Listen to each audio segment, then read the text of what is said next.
Whether you're a teacher, parent, or tutor, base 10 blocks make addition so much more visual and clear. In this video, I'll show you 3 easy ways to add with base 10 blocks, starting with simple problems, then moving to greater values, and finally to decimals. My goal is to help you feel confident using base 10 blocks and to give you fresh ideas for supporting your students. Let's start simple with 23 plus 15. I'll use rods for the tens and units for the ones. For 23, I'll lay out 2 rods and 3 units. For 15, I'll add 1 rod and 5 units.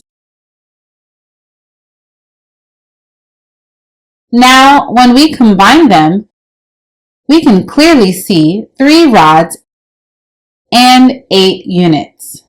That makes a sum of 38. This is the most basic way to use base 10 blocks. Just place them on the table, group them by type, and see how the blocks can show the numbers combined. Now let's try a problem with greater values.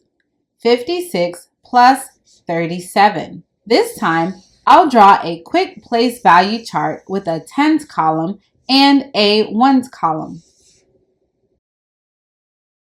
For 56, I'll place 5 rods in the tens column and 6 units in the ones column. For 37, I'll place 3 rods in the tens column and 7 units in the ones column.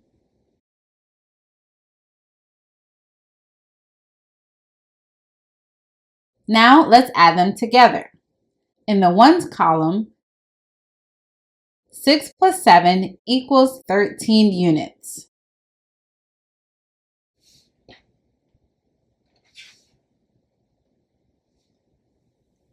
That's more than 10, so I'll regroup 10 units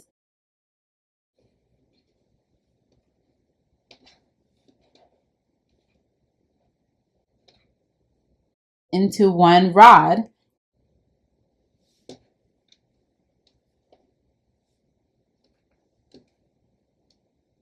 and place that rod in the tens column.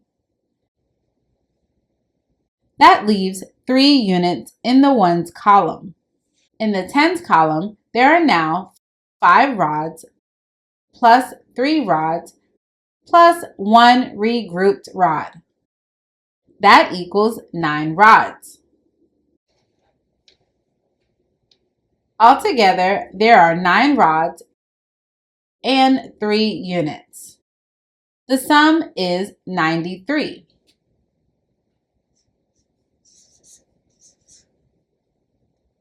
Using the chart with the blocks makes regrouping across place values crystal clear. And if you want to practice these kinds of problems yourself, I created a practice video set with 20 problems using base 10 blocks. Each one walks you through a problem step by step so you can pause, try it, and follow along. You can find the link in the description below this video. Finally, let's take it a step further with decimals. 3 6/10 plus 1 8/10. In previous videos in this series, I demonstrated how base 10 blocks can be used flexibly to represent any of the place values. For this example of adding decimals, I'll use flats to represent the ones or wholes, rods for tenths, and units for hundredths.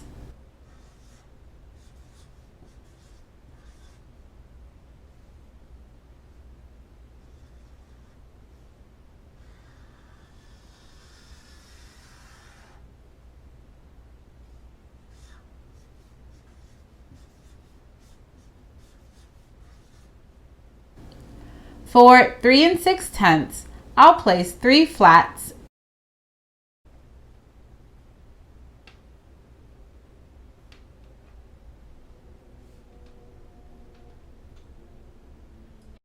and 6 rods.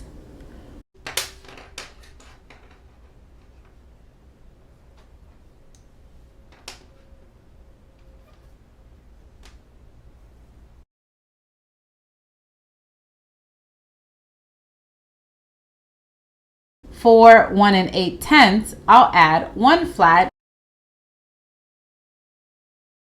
and 8 rods.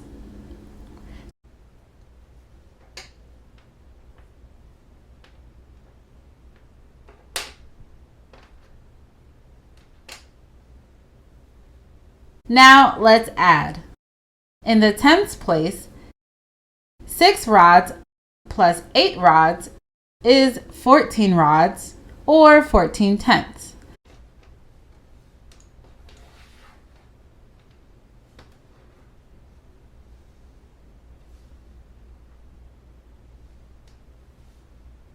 With the blocks, I'll regroup 10 rods into 1 flat, or 10/10 into 1 whole,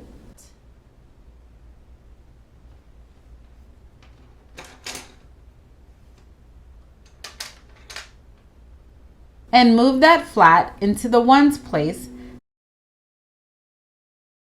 leaving 4 rods remaining.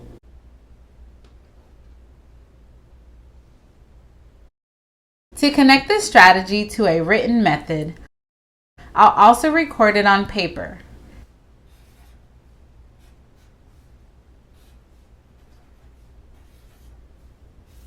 Six plus 8 equals 14. I'll write the 4 in the tens place and regroup the 1 into the ones place. Now in the ones place, there are 3 flats plus 1 flat plus the regrouped flat, which equals 5. On paper, that matches as well. So the sum is 5 4/10.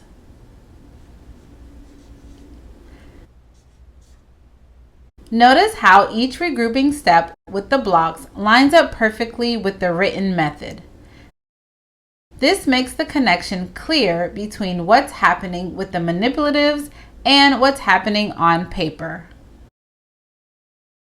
Don't miss the next video in this series where we'll look at subtraction using base 10 blocks. You've got this, and so do your students. Just keep practicing.